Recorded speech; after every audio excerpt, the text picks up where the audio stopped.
Hello guys, for today's video, magpapakita ako ng isang video ng isang inahing baboy. Ito ay bago lang niyang panganak, pangatlong beses na to. Unang beses ay nanganak siya ng 5 na piglets. Nawala yung isa at 4 yung nag-survive. Pangalawa niyang panganak is nagkaroon siya ng 15 piglets. Nawala yung 2. So, nagiging 13 na lang. Ito yung pangatlo niyang panganak. May anak siya na 10 na wala yung isa. So, ano na lang itong panganak ng baboy no, nasa pag-aaruga or nakasalalay ba sa inahing baboy.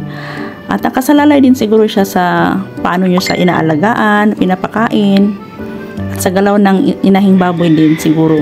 Kaya, minsan, kung nanganak yung isang inahing baboy, may mawawala talaga. Siguro ganun yung mga dahilan niya.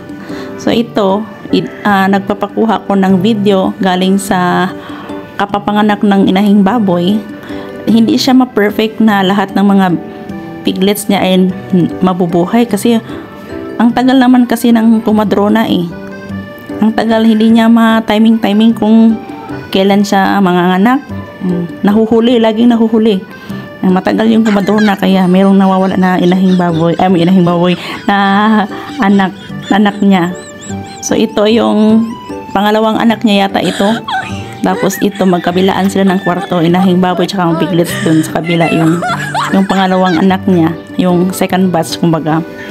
So ito guys, share ko lang yung mga anak ng baboy. Inahing baboy, so blessed. Thank you.